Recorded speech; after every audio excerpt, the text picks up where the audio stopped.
বরাবরের মতোই আজকেও জেমিন বাবার সাথে বেরিয়েছে, সাথে আছে ছোট ভাইটা। আরএম এক হাতে সৌবিনের হাতটা শক্ত করে ধরেছে, অপর হাতে জেমিনের হাত। রাস্তাঘাটে বেশ যানবাহন, কেননা ভোট চলছে। জেমিন নজর ঘুরিয়ে সুগার পোস্টার দেখে যাচ্ছে। দারুণ হয়েছে পোস্টারটা, ভীষণ সুন্দর লাগছে তার আঙ্কেলকে। কতদিন সামনাসামনি দেখা হয় না। ভার্সিটির গেটের সামনে দাঁড়িয়ে আছে জেমিন। সাইনও দাঁড় করিয়ে রেখেছে তাকে, বলেছে 5 মিনিট দাঁড়াও, আমি আসছি। হঠাৎ জেমিনের নজর পড়ে রাস্তার পাশে কালো রঙের জিপের সামনে দাঁড়িয়ে আছে জাংকুক। শুধু দাঁড়িয়ে নেই, কথা বলছে পাশে থাকা একটি মেয়ের সাথে। মেয়েটি হচ্ছে নেন্সি। জেমিন ভেংচি কেটে নজর ফিরিয়ে নেয়। নিশ্চয়ই এখন লিজাকে ছেড়ে এই মেয়েটাকে ধরেছে। চরিত্রহীন একটা। ভেবে ফেলে সায়নের জন্য দাঁড়াবে না, একাই চলে যাবে। ভাবনা শেষে হাঁটতে শুরু করে। 2 পা বাড়ানোর পরেই হাত টান অনুভব করে। কপাল কুঁচকে পিছনে তাকায় জেমিন। নেন্সি হাত ধরেছে তার। হতাশ হয় জেমিন, ভেবেছিল জাংকুক ধরেছে। সরি আপু, সেদিন না বুঝেই বলে ফেলেছে অনেক কিছু।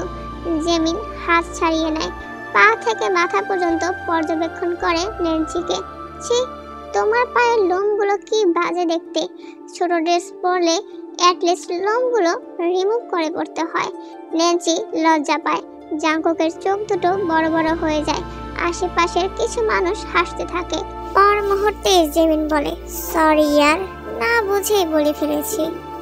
জেমিন মিষ্টি হেসে চলে যায়। পেছনে দৌড় দেয় জাংকুক। ভাগ্য বোধ হয় আজকেও জেমিনের সহায় ছিল না। তাই কোনো অটো রিক্সা বা সিএনজি খুঁজে পাচ্ছিল না। এদিকে কাঠফাটা রোদ্দুর। হতাশায় নিঃশ্বাস ফেলে জেমিন। হাত দিয়ে নিজের মুখখানা আড়াল করতে চায়, কিন্তু তাও পারছে না। জাংকুক গভীর মনোযোগ দিয়ে পর্যবেক্ষণ করে জেমিনকে। মেয়েটাকে বেশ লাগছে। নজর ফেরানো দায়, মানতেই হবে বেশ রূপবতী হয়েছে মেয়েটা। আগের থেকে অনেক বেশি স্মার্টও হয়েছে।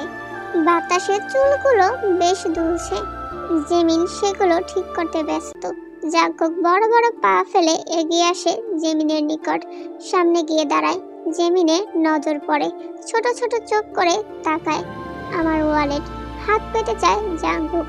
জেমিন কাঁধ হতে ব্যাগ নামিয়ে চেন খুলতে যায়, তবে কিছু একটা ভেবে খোলে না। আবারও কাঁধে ব্যাগ নিয়ে বলে, আপনার সাথে 5 মিনিট কথা বলবো, আসুন আমার সাথে। বলতে বলতে পা বাড়ায়। জাংকুক ও জেমিনের পেছন পেছন যায়।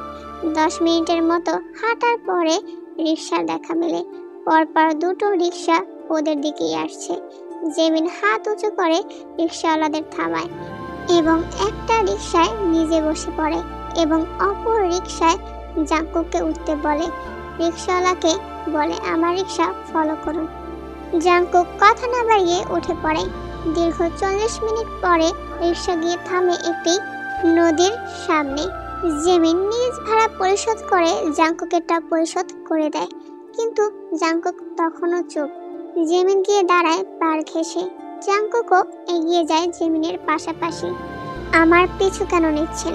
জাংকুক বোধহয় একটু বিরক্ত হলো।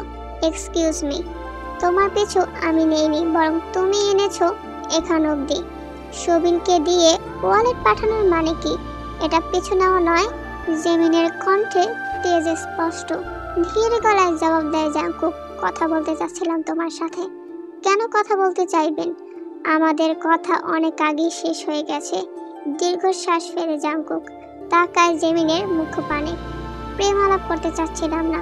সায়নোর পেছনে আঠার মতো লেগে আছো তুমি। তোমার সুবিধাবাদী বাপ সায়নোর ঘাড়ে তোমাকে চাপাতে চাচ্ছে।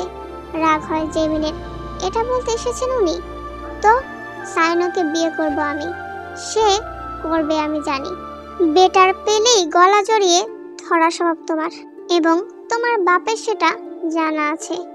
ভি সায়নোকে পছন্দ করে, সেটাই বলতে চেয়েছিলাম। তোমাদের লোভে আমার বোন কষ্ট পাবে। চোয়াল শক্ত করে ফেলে জেমিন। হাত মুষ্টিবদ্ধ করে নেয়। আঁখি টলমল করছে। বেটার খুঁজিনি কখনো। বেটার পেয়ে চিন্তা ভাবনা না করে সিদ্ধান্ত নেওয়ার মতো বোকা আমি নই। মানুষের ইমোশনের দাম আছে আমার কাছে। নিজের মতামত অন্যের উপর চাপিয়ে দেই না অমানুষের মতো। বলতে বলতে দু গাল বেয়ে গড়িয়ে পড়ে কয়েক ফোঁটা পানি। জাংকুকের মাথা বিগড়ে যায়। দু হাতে শক্ত করে ধরে জেমিনের দুই বাহু ঝাঁকিয়ে বলে, আমার মতামত তোমার উপর চাপিয়েছি?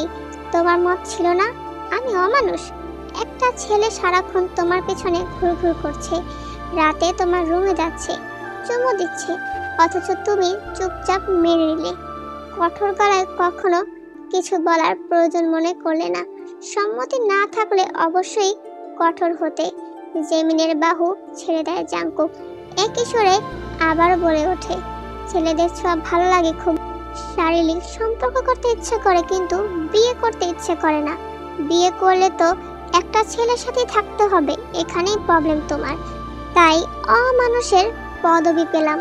ভুল আমারই, বিয়ে করাই ভুল ছিল। চোখ মুখ খিচে বন্ধ করে ফেলে জেমিন। শরীরে কাঁপছে। এমন জঘন্য কথা জাংকুক বলতে পারে ধারণা ছিল না তার। জেমিন বলে ওঠে, আপনার এই মুখটা আর কখনো দেখাবেন না আমায়।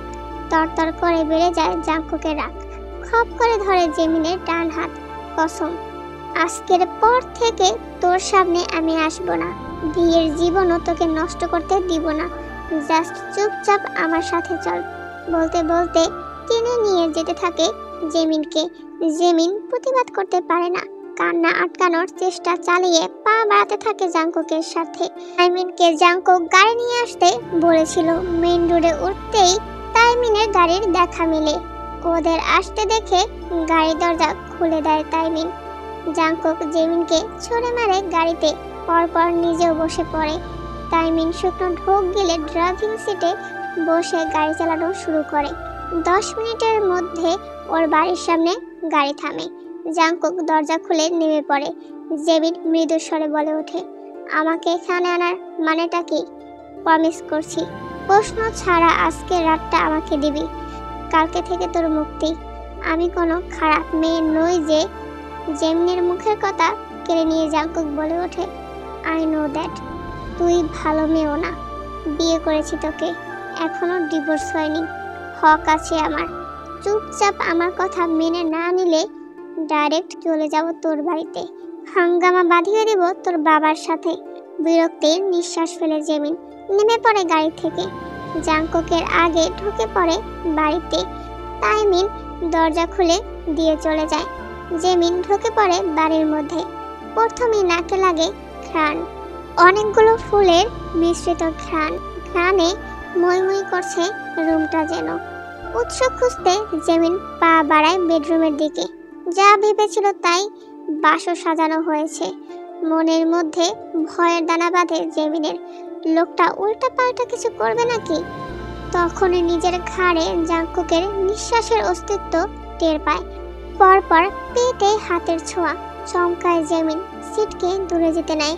শক্ত হাতের বাঁধনে আটকে পড়ে। জামার ফাঁকে হাত ঢুকিয়ে দেয় জাংকুক। জেমিন কাঁপা কাঁপা গলায় বলে, আজ না প্লিজ। শুনে না জাংকুক। জেমিনের কাঁধ হতে ব্যাগটা নিয়ে সেটা ফেলে দেয় ফ্লোরে। ওড়না টেনে সেটাও ফেলে দেয়। অতঃপর মুখ ডুবিয়ে দেয় জেমিনের গলায়। কুচকুচে কালো তিলে একের পর এক চুমু খেতে থাকে।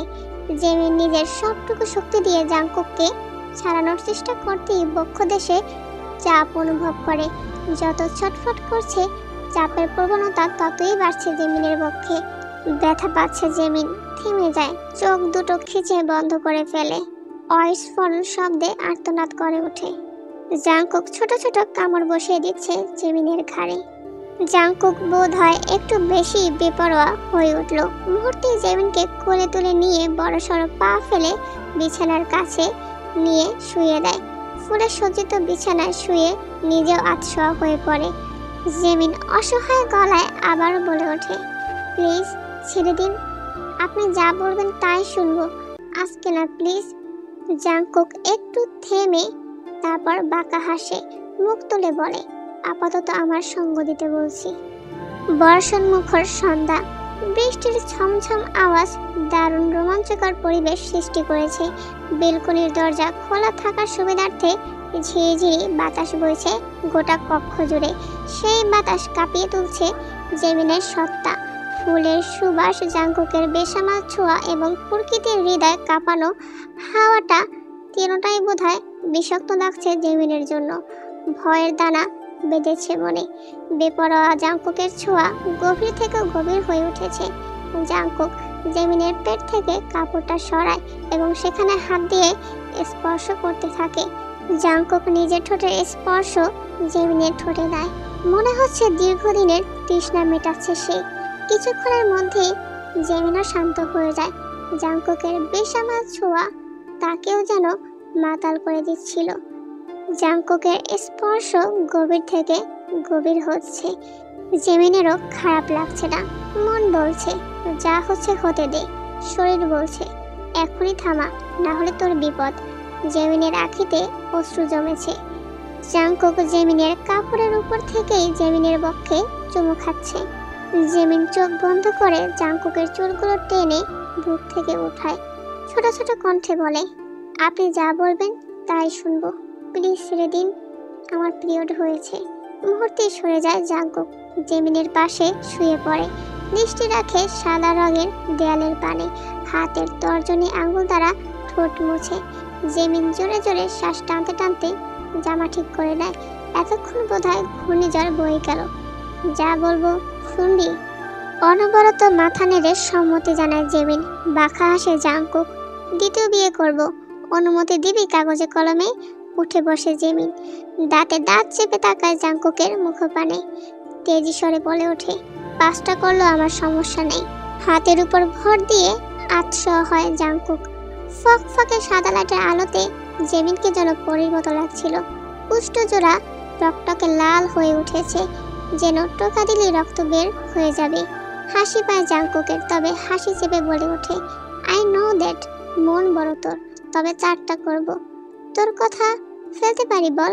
একমাত্র বড় বউ তুই, তোর কোনো ইচ্ছে অপূর্ণ রাখবো না, প্রমিস। জেমিন জবাব দেয় না, গাল ফুলিয়ে বসে থাকে। তবে মনে মনে বেশ বকে দেয় জাঙ্কুককে। ইচ্ছে তো করছে লোকটার দু গালে 4টা থাপ্পড় মেরে চুলগুলো টেনে ছিঁড়ে ফেলতে, চোখ দুটো গালিয়ে দিতে, আর উঁচু নাকে শরীরের সমস্ত শক্তি দিয়ে একখানা ঘুষি মেরে দিতে। কিন্তু এসব করলে কি আর বেয়াদব লোক চুপচাপ বসে থাকবে? কখনোই না। দ্বিগুণ আঘাত করবে জেমিনকে। ঢের জানা আছে। মনে মনে দীর্ঘশ্বাস ফেলে। জেমিনের থেকে জবাব না পেয়ে একই সুরে আবার জাঙ্কুক বলে ওঠে, ট্রাস্ট মি সুইটহার্ট, ও ছাড়া আমি জাস্ট থাকতে পারছি না। 29 বছরের নারীর সাথে গ্রহণ করেনি, আর কত? এবার তো উচিত। জাঙ্কুকের কথা শুনে জেমিনের মুখ থেকে আপনা আপনি ছি শব্দটা বেরিয়ে আসে। দ্বিতীয় বিয়ে করি খালি, 1 মাসের মধ্যে বাচ্চা আসার মিষ্টি খাওয়াবো তোকে। জেমিন দাঁড়িয়ে পড়ে। এসব ফালতু কথা শুনতে ইচ্ছে করছে না। গুটি গুটি পায়ে এগিয়ে যায় জানালার কাছে। হাত বাড়িয়ে বৃষ্টি ছোঁয়ার চেষ্টা করে। তখনই জোরে বাতাস বয় এবং হাতের কনুই অবধি ভিজে যায়। হাসি ফুটে ওঠে জেমিনের মুখে। জাঙ্কুকও এসে দাঁড়ায় জেমিনের পাশে। হাসি মুখখানা দেখে বলে, প্রতিদিন বারবার কল করবি আমায়, আমি রিসিভ করব না, তবুও করবি। কেটে দিব, তবুও করবি। বকা দিব, তবুও করবি। জেমিন ঘাড় বাঁকিয়ে এক পলক তাকায় জাঙ্কুকের মুখপানে, অতঃপর নজর ফিরিয়ে বলে, ফোন নেই আমার। জেমিনের ফোন আছে, কিন্তু জাঙ্কুকের সাথে শেয়ার করছে না। তোর টাকলু বাপকে বলবি কিনে দিতে। জেমিনের খুব ইচ্ছে করছে বলতে, কেন রে, আমার বাপ কিনবে? শালা তুই বিয়ে করছিস, তুই কিনে দিবি।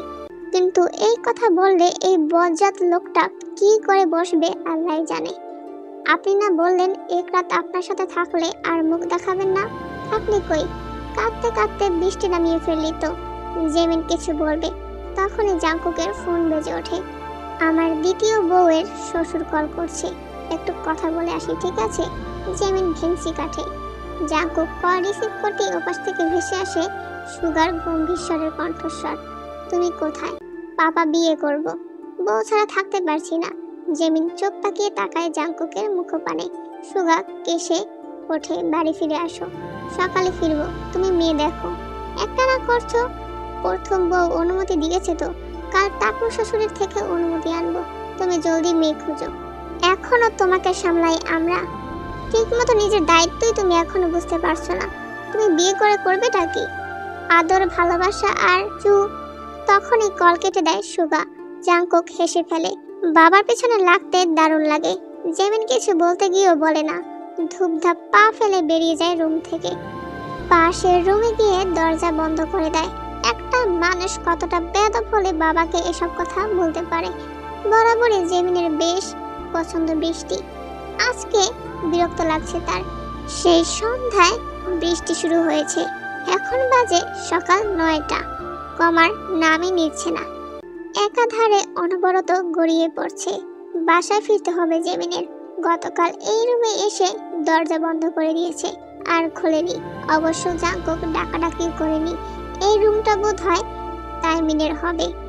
দেয়ালে বড় করে তাইমিনের ফটো টাঙানো। জেমিন গুটিসুটি পায়ে বেলকনিতে গিয়ে দাঁড়ায়। দৃষ্টি রাখে আসমান পানে। জেমিন বিড়বিড় করে বলে, বৃষ্টি বোধহয় চাচ্ছে না আমরা দূরে চলে যাই। পরপর জাংকুকের কণ্ঠস্বর ভেসে ওঠে, লক্ষ্মীটি দরজা খোলো, ব্রাশ এনেছি তোমার জন্য।